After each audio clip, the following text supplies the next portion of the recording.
Good morning students. We had already discussed chapter 1st geography, our environment. For the purpose of revision, we will take a short review of this chapter in today's lecture, which will also help you in the examination that is scheduled soon in the month of June.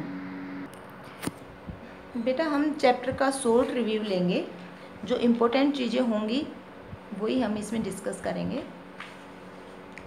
तो first जो topic है हमारा वो है components of environment. Environment के components कौन कौन से हैं। इसमें 3 कंपोनेंट दे रखे हैं आपके, natural, man made, human made और ह्यूमन। टॉपिक हम स्टार्ट करते हैं। ये आएगा जब इसको डिस्कस करेंगे बीच में कि हमारा चैप्टर जो है उसका नाम है इन्वायरमेंट। इन्वायरमेंट है क्या, what do mean by environment. तो इन्वायरमेंट की एक शॉर्ट डेफिनेशन आपकी बुक में है, the place, people, things and nature that surround any living organism is called environment. जो लिविंग ऑर्गेनिज्म है उसके सराउंड जो भी चीज़ें हैं, प्लेस, पीपल, थिंग्स, नेचर, जो भी चीज़ें हैं उसको इन्वायरमेंट कहते हैं। इन्वायरमेंट हमारा जो सराउंडिंग है वही हमारा इन्वायरमेंट है। किसी भी लिविंग ऑर्गेनिज्म के surround, living organism means plants, human beings, humans, insects, तो किसी भी लिविंग ऑर्गेनिज्म के सराउंड जो भी चीज़ें होती हैं, प्लेस है, पीपल है, थिंग्स है, नेचर है, वही इन्वायरमेंट है। While the natural environment refers to both biotic और abiotic conditions exist on the earth। जो बायोटिक और एबायोटिक क्या होते हैं, बायोटिक होते हैं लिविंग थिंग्स और एबायोटिक होते हैं नॉन लिविंग थिंग्स। ये भी नेचुरल इन्वायरमेंट में ही होते हैं जो हमारी अर्थ पर पाए जाते हैं। ह्यूमन बीइंग्स, ये human environment relives the activities, creation and interaction among human beings. ये एक तरह से दोनों में डिफाइन हो गई, नेचुरल इन्वायरमेंट में और ह्यूमन इन्वायरमेंट में, कि जो ह्यूमन इन्वायरमेंट है उसकी जितनी भी एक्टिविटीज हैं, उसके जितने भी क्रिएशंस हैं, उसके इंटरेक्शंस हैं, मतलब आदमी के द्वारा जो भी क्रियाएं बनाई जाती हैं वो सारी की सारी क्रिएशंस इसमें ह्यूमन इन्वायरमेंट में मिलती हैं, पाई जाती हैं। नेचुरल इन्वायरमेंट, नेचुरल इन्वायरमेंट क्या है। Land, soil, water, plants, animals comprise the natural environment. ये जो भी चीज़ें हैं जैसे लैंड है, वाटर है, एयर है, प्लांट्स हैं, एनिमल्स हैं, ये सारे मिलकर नेचुरल इन्वायरमेंट को बनाते हैं। You are familiar with the meaning of lithosphere, hydrosphere, atmosphere and biosphere from your previous class।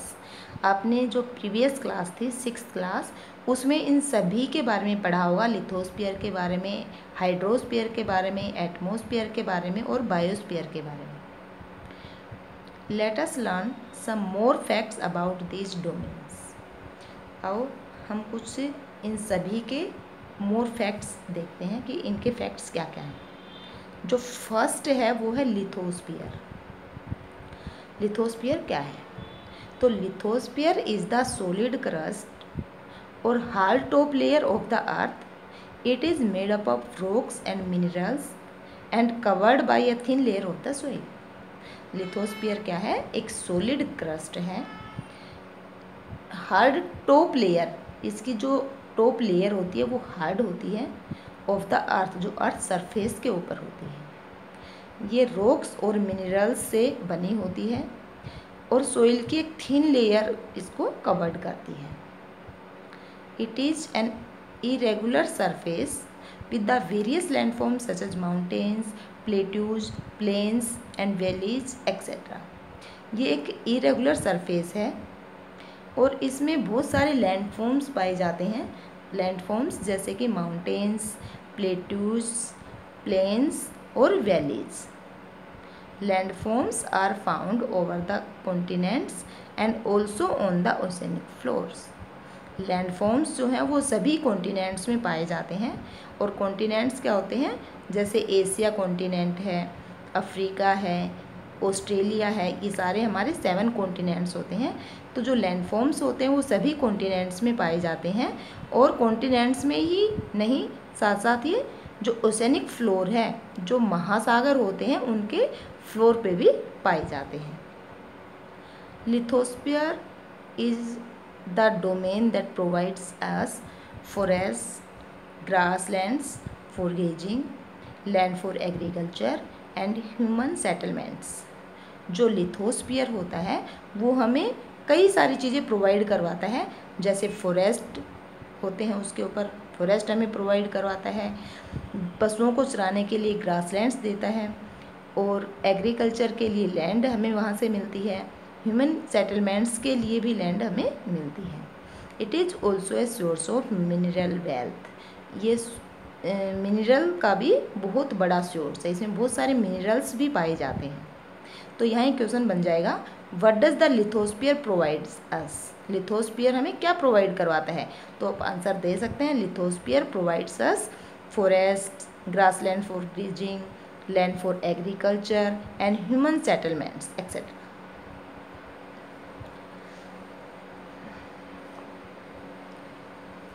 The domains of water is refers to the hydrosphere।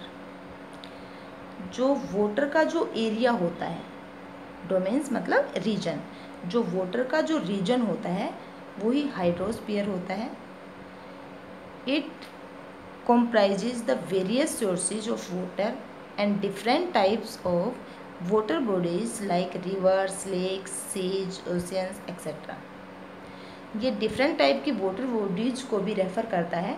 और डिफरेंट टाइप की वाटर बॉडीज कौन सी होती हैं, जैसे reverse है, लेक्स, सी, ocean etcetera, ये सारे water bodies में ही आती हैं जो हाइड्रोस्फीयर को रेफ़र करती हैं। It is essential for all living organism. ये सारे जो लिविंग ऑर्गेनिज्म हैं उनके लिए एसेंशियल होती है। एसेंशियल मतलब इम्पोर्टेंट होती है, आवश्यक होती है।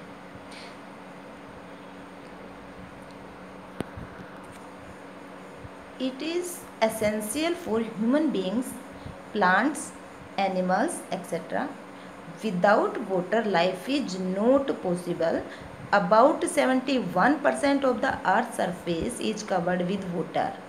हमारी जो अर्थ है उसके ऊपर 71% पानी है, और बिना पानी के हमारा जो जीवन है, हमारी जो लाइफ है वो पॉसिबल नहीं हो सकती है। It provides a great variety of seafoods and minerals. It provides a nature link between the continents. Oceans are the main component of the hydrosphere. The elevation of any landforms is measured by the oceanic floor. It is used as means of transport by the people। ये means of transport जो है उसमें भी use किए जाते हैं लोगों के द्वारा। जो नेक्स्ट है हमारा थर्ड, वो है एटमॉस्फेयर। एटमॉस्फेयर क्या है, तो atmosphere is a thin layer of the air that surroundings the earth. Atmosphere क्या है, एक थिन लेयर ऑफ एयर है जो अर्थ पर हमारे चारों तरफ है, मतलब हमारी अर्थ के चारों तरफ फैली हुई एयर की एक जो पतली परत है उसको हम एटमॉस्फेयर कहते हैं। The gravitational force of the earth holds the atmosphere around it. जो हमारी अर्थ है उसका एक ग्रेविटेशनल फोर्स है, ये एक फोर्स का नाम दे रखा है ग्रेविटेशनल। एक ग्रेविटेशनल जो फोर्स है उसके चारों तरफ, उसके सराउंडिंग्स जो इन्वायरमेंट है उसको होल्ड्स करके रखता है, उसको होल्ड करके रखता है ये। It protect us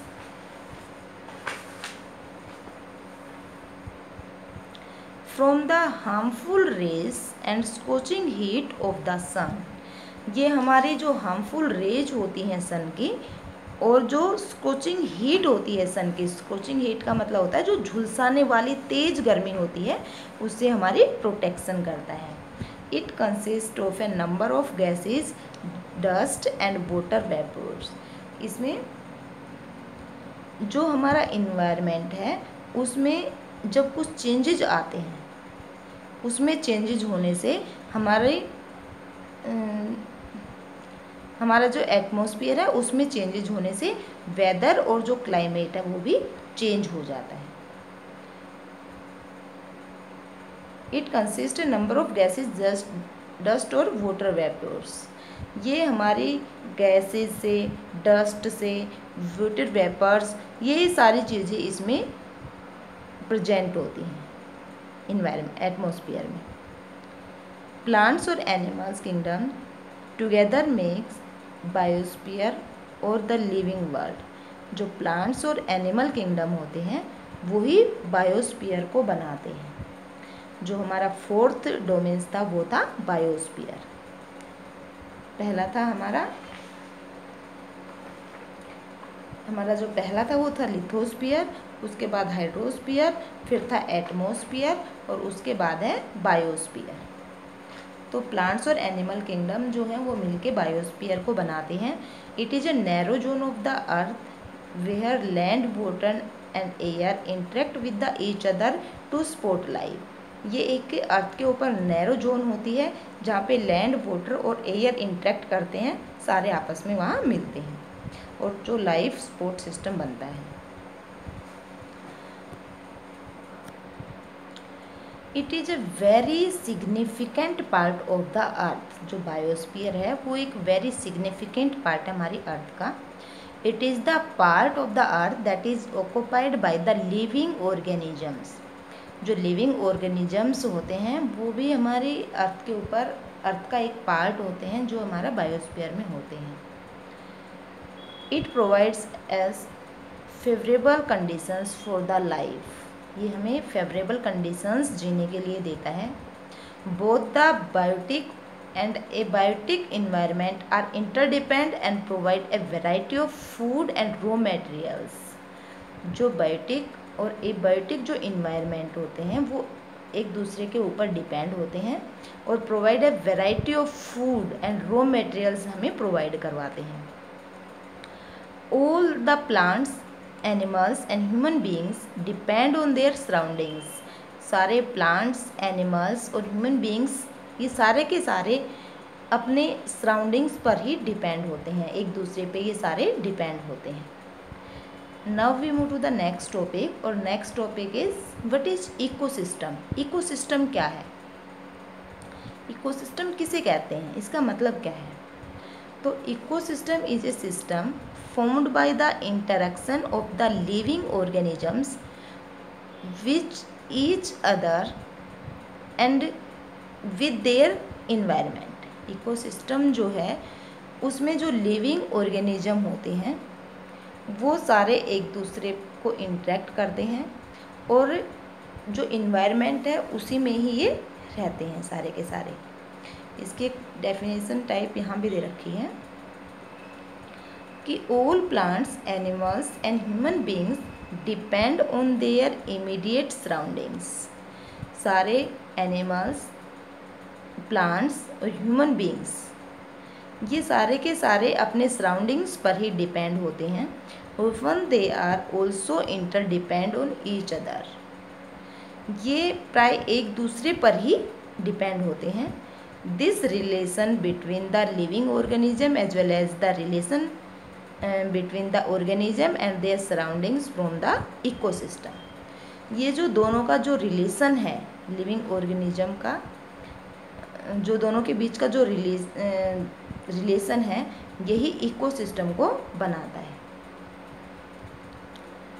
there could be an ecosystem of large rainforest, grassland, deserts, mountains, lake, rivers, oceans and even a small pond। ज़्यादा जो जहाँ पे ज़्यादा रेन होती है, ज़्यादा जहाँ पे बारिश होती है उसमें माउंटेन्स होते हैं, डेजर्ट्स होते हैं, फॉरेस्ट एरिया होता है, ग्रासलैंड्स होते हैं, रिवर्स भी होती हैं, लेक्स भी होती हैं, ओशियंस भी होते हैं और स्मॉल पॉन्ड भी होते हैं। ये सारे के सारे मिलके एक इकोसिस्टम का पार्ट बनते हैं। Animals depend on plants for their food. Animals जो हैं वो प्लांट्स के ऊपर डिपेंड होते हैं अपने फूड के लिए। Also plants provide oxygen to animal to breathe in और these keep the environment clean and provide shelter to the animals. On the other hand the animals provide carbon dioxide which plants use for making their food.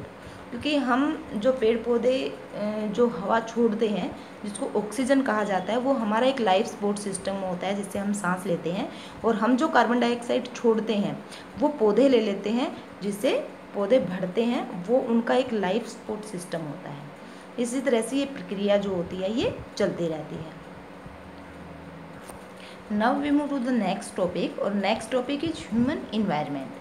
Human environment and man made environment भी इसे कहा जाता है। इसके कुछ examples होते हैं man made environment के, जैसे कि buildings, roads, bridges, parks, industries, furniture, books etcetera are human creation. ये सारे आदमी के थ्रू ही बनाए जाते हैं। दीज आर द components और examples of the human made environment और human environment. Humans have created these components by the modifying the natural environment. They create such things by using their skills to satisfy their needs. जो humans होते हैं वो अपनी need के हिसाब से ही natural environment को मॉडिफाई कर लेते हैं, जैसे भी उनको ज़रूरत होती है अपने स्किल बेस पे अपने नीड्स को सेटिस्फाई करने के लिए वो नेचुरल इन्वायरमेंट को चेंज कर लेते हैं, और जैसे भी उनकी इच्छा होती है, जैसे भी उनकी नीड होती है, उन चीज़ों को बदल लेते हैं। Human beings interact with the environment and modify it according to their need. इसमें भी यही कहा गया है कि जो ह्यूमन बीइंग्स होते हैं वो एक साथ इंटरडिपेंड होते हैं, अपने नीड्स के अकॉर्डिंग ही वो इन्वायरमेंट को मॉडिफाई कर लेते हैं। Early human adapted the themself to the natural surroundings. पहले का जो मानव था, अर्ली ह्यूमन बीइंग्स जो थे, उन्होंने सराउंडिंग के अकॉर्डिंग ही अपने आप को ढाल लिया था। They lead a simple life. वो सिर्फ एक सिंपल लाइफ जीते थे and fulfil there requirements from the nature और अराउंड दैम। सिर्फ अपनी जो रिक्वायरमेंट थी वो अपने आसपास की जो चीज़ें थी या नेचर की जो चीज़ें थी उन्हीं से ही वो सेटिस्फाई होते थे। विद टाइम नीड ग्रो, और जैसे जैसे टाइम के अकॉर्डिंग ज़रूरतें बढ़ती चली गई, बिकम मोर वेरिड, और उनकी ज़रूरतें भी बहुत ज़्यादा बढ़ने लग गई। Humans learn new ways to use and change environment. जो ह्यूमंस थे उन्होंने भी नए तरीके सीखे और उन्होंने भी इन्वायरमेंट को चेंज कर लिया अपने according. They learn to grow crops. उन्होंने क्रॉप्स को ग्रो करना सीखा। डोमेस्टिकेट एनिमल्स, पशुओं को पालना सीखा। And lead a settled life, और एक सेटल लाइफ जी। The wheel was invented, surplus food was produced. जब पहिए का आविष्कार हुआ उसके बाद ही सरप्लस फूड प्रोडक्ट प्रोड्यूस होने लगा। Barter system emerged. Barter system जो था वो भी अमर्ज्ड हुआ। What do you mean by the barter system? ये बार्टर सिस्टम है, तो बार्टर सिस्टम का मतलब क्या है? What do you mean by the barter system? तो barter system is a trade which goods are exchanged without the use of money. जिसमें सामान को एक्सचेंज किया जाता है बट विदाउट मनी उसको चेंज किया जाता है, मतलब सामान के बदले ही सामान उसमें ख़रीदा जाता है। जब पुराना टाइम था उस टाइम पे लोग जिनके पास एक सामान अधिक होता था, दूसरों के पास जो दूसरा सामान अधिक होता था, वो अपना सामान एक दूसरे से एक्सचेंज कर लेते थे, जिसको बार्टर सिस्टम कहा जाता था। लेकिन ये सारा जो सिस्टम था ये without the use of money ही होता था। उसमें धन का खर्च नहीं किया जाता था, पैसों का लेन देन नहीं किया जाता था, सिर्फ और सिर्फ सामान के बदले ही सामान उसमें लिया जाता था। Trade started and commercial development, industries revolution enabled large scale production, transportation become faster, information revolution made communication easier and speedy across the world. जो ट्रेड रूट थे वो स्टार्ट हो गए थे, कमर्शियल जो चीज़ें थी वो भी डेवलप हो गई थी, इंडस्ट्रियल रिवोल्यूशन मतलब इंडस्ट्री जो थी उनमें भी रिवोल्यूशन आ गई थी, मतलब बहुत सारी इंडस्ट्रीज भी सेटअप की गई थी, और लार्ज स्केल मतलब एक बड़े पैमाने पर प्रोडक्शन होने लग गया था। ट्रांसपोर्ट सिस्टम था वो भी फास्टर हो गया था, इंफॉर्मेशन जो टेक्नोलॉजी थी वो भी फास्टर हो गई थी, जो कम्युनिकेशन स्किल्स थी वो भी डेवलप हो गई थी, और कम्युनिकेशन जो सिस्टम था वो डेवलप होने की वजह से वो इजी हो गया था और उसकी स्पीड बढ़ गई थी, और पूरा जो वर्ल्ड था उसमें ये फैल गया था कम्युनिकेशन सिस्टम।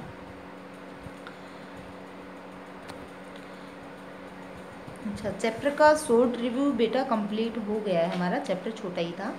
एक्सरसाइज मैंने आपको करवा दी थी, फिर भी एक बार इसको थोड़ा देख लेते हैं। टिक द करेक्ट आंसर इसमें दे रखे हैं, which is not a natural ecosystem. जो नेचुरल इकोसिस्टम का तो आपको पता है, लेकिन इसमें लिखा है नॉट ए नेचुरल इकोसिस्टम, जो नहीं है उसको बताना है हमें। तो डेजर्ट एक नेचुरल इकोसिस्टम है, एक्वेरियम ये नहीं है, एक्वेरियम इसमें नहीं है, और फॉरेस्ट ये भी है, इसलिए उसने नोट पूछा है तो नोट का आंसर आएगा aquarium. Which is not a component of human environment, इसमें भी ह्यूमन इन्वायरमेंट का कंपोनेंट पूछा है कि जो नहीं है वो हमें बताना है कि कौन सा ह्यूमन इन्वायरमेंट का कंपोनेंट नहीं है। तो इसमें ऑप्शन दे रखा है, फर्स्ट है लैंड, फिर रिलीजियन और कम्युनिटी और रिलीजन तो है, बट इसमें नोट पूछा है इसलिए हमारा आंसर आ जाएगा land. Which is the human made environment, human made environment का एग्जाम्पल इसमें पूछा है, तो माउंटेन वो ह्यूमन मेड नहीं है, सी ये भी ह्यूमन मेड इन्वायरमेंट नहीं है, रोड हमारा ह्यूमन मेड इन्वायरमेंट है क्योंकि आदमी ही रोड को बनाते हैं। Which is a threat of environment, इसमें थ्रेट ऑफ इन्वायरमेंट पूछा है, तो फर्स्ट ग्रोइंग प्लांट्स ये नहीं है, ग्रोइंग पॉपुलेशन ये इसमें आएगा क्योंकि जब पॉपुलेशन बढ़ेगी तभी हमारा इन्वायरमेंट है वो थ्रेट होगा, मतलब इन्वायरमेंट को हानि कौन पहुंचाता है, तो ग्रोइंग पॉपुलेशन जो है वही हमारे इन्वायरमेंट को थ्रेट करती है, इसलिए इसमें आंसर आ जाएगा ग्रोइंग पॉपुलेशन, ग्रोइंग क्रॉप्स भी नहीं आएगा। मैचअप्स बायोस्फीयर हमारा क्या है, narrow zone where the land water and air interact.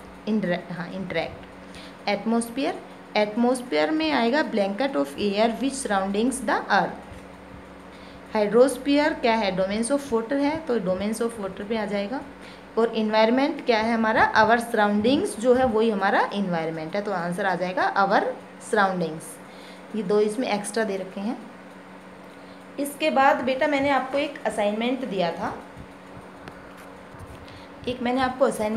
Assignment के आंसर्स तो आपने कर लिए होंगे, फिर भी मैं एक बार इसके आंसर आपको बता देती हूँ कि name the gases which are present in the air, ऐसी कौन सी गैस हैं जो एयर में प्रेजेंट हैं, उन गैस के नाम लिखने हैं हमें, गैसेज के नाम लिखने हैं हमें। तो उन गैसेज के क्या क्या नाम हो सकते हैं, जैसे आंसर फर्स्ट मैं यहाँ लिख रही हूँ, आंसर फर्स्ट। तो इसमें कौन कौन सी गैसेज हमारे जो सराउंडिंग है उसमें होती हैं, तो हमारे में होती हैं ऑक्सीजन, नाइट्रोजन भी होती है, और कार्बन डाइऑक्साइड भी होती है,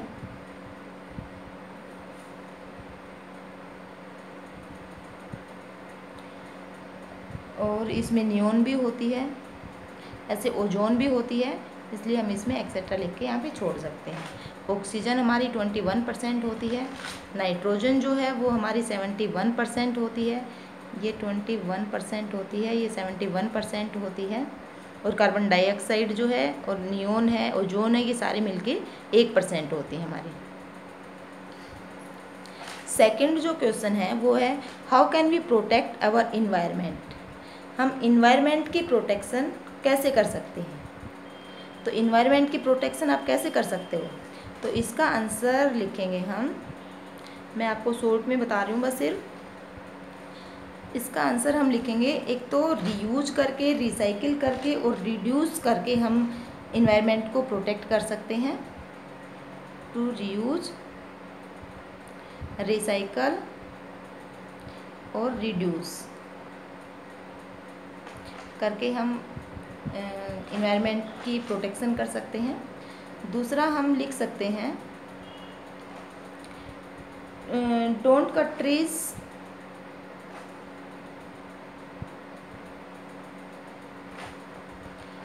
पेड़ पौधे नहीं काट के भी हम हमारे इन्वायरमेंट की प्रोटेक्शन कर सकते हैं। एक लिख सकते हैं सेव इलेक्ट्रिसिटी, हम लिख सकते हैं इसमें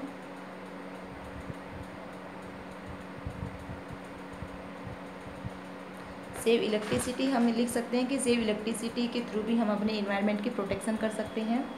इसमें सेव वाटर भी लिख सकते हैं, हम पानी को भी बचा के इन्वायरमेंट की प्रोटेक्शन हो सकती है। एक हम लिख सकते हैं यूज रीयूजेबल बैग्स को रीयूज करके भी हम अपने इन्वायरमेंट की प्रोटेक्शन कर सकते हैं। तो हम लिख सकते हैं यूज रीयूजेबल बैग्स, और लिख सकते हैं हम इसके अलावा भी print at little at necessaries, जो जितनी ज़रूरत हो उतना ही हमें लिखना चाहिए, उतना ही हमें प्रिंट करना चाहिए, क्योंकि ज़्यादा प्रिंट करने से पेपर वेस्ट होते हैं और पेपर के लिए हमें ट्रीज को काटना पड़ता है।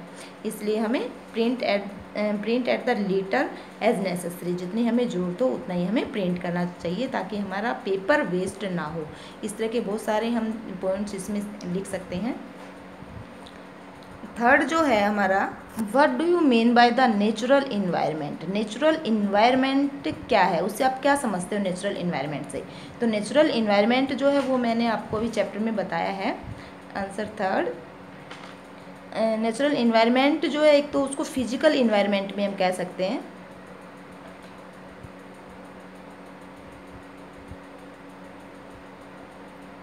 नेचुरल इन्वायरमेंट को फिजिकल इन्वायरमेंट भी हम कह सकते हैं। और उसका मैंने अभी अभी आपको चैप्टर में बताया था कि all those livings that are the naturally exist around us are together called the natural environment. These things are the free gift of the nature. For example जैसे plants, animals, land, air, water etcetera. Natural environment is further divided into the two parts. First is biotic और second is abiotic environment. तो biotic environment में आप लिख सकते हैं, बस natural environment सिर्फ इतना ही है। लेकिन अगर कोई पूछता है बायोटिक इन्वायरमेंट क्या है और एबायोटिक इन्वायरमेंट क्या है, तो आप उसमें बता सकते हैं कि this environment includes the world of living organism. For example जैसे ह्यूमन बींग्स, प्लांट्स और animals, insects etcetera. Abiotic environment, this refers to the world of non-living elements, for example land, air, water etc. तो आप ये बता सकते हो। Fourth जो हमारा, what do you know about the term ecosystem. Ecosystem के बारे में भी मैंने आपको अभी बताया कि इकोसिस्टम के बारे में आप क्या जानते हो। फिफ्थ में है give an account of the various domains of the environment. इसके डोमेन्स, इन्वायरमेंट के डोमेन्स कौन से हैं, तो इन्वायरमेंट के डोमेन्स मैंने आपको अभी चारों पढ़ाए थे, लिथोस्फीयर, हाइड्रोस्फीयर, एटमॉस्फेयर और बायोस्फीयर। ये चारों मैंने आपको पढ़ाए थे, उन चारों को आप एक्सप्लेन कर सकते हो इसमें। नेक्स्ट है फिलिंग द ब्लैंक्स। जो फिलिंग द ब्लैंक्स है, फिलिंग द जो ब्लैंक्स है, लिथोस रेफर्स टू, तो मैं इसी में फिल करके दिखा देती हूँ आपको। लिथोस रेफर्स टू, ये रॉक्स को रेफर करता है। इन्वायरर इज ए, इन्वायरर कौन सा एक वर्ड है, इन्वायरर एक फ्रेंच वर्ड है, फ्रेंच वर्ड है इसलिए मैंने यहाँ पे लिख दिया French.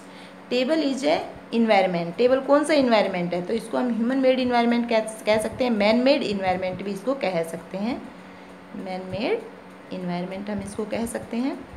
Air has filling the blanks. Percentage of the nitrogen, तो नाइट्रोजन का मैंने आपको अभी बताया था 78% ऑफ नाइट्रोजन, सॉरी उसमें 71 मैंने बता दिया था आपको, ये 78% आएगा बेटा, सॉरी 78% आएगा। नाइट्रोजन 78% और ऑक्सीजन इसमें 21% ऑफ ऑक्सीजन आएगा।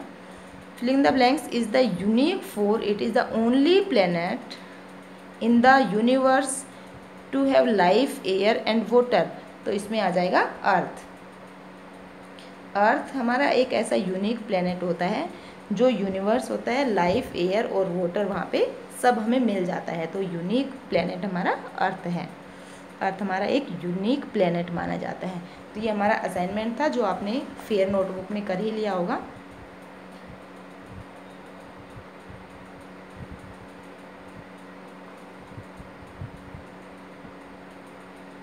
आपको एक ही बार बेटा करना है। आप अगर पहले कर चुके हो तो दोबारा इसको मत करना, क्योंकि एक ही बार करना होता है कॉपी में, और आपने फिर कॉपी में एक बार कर लिया होगा ये।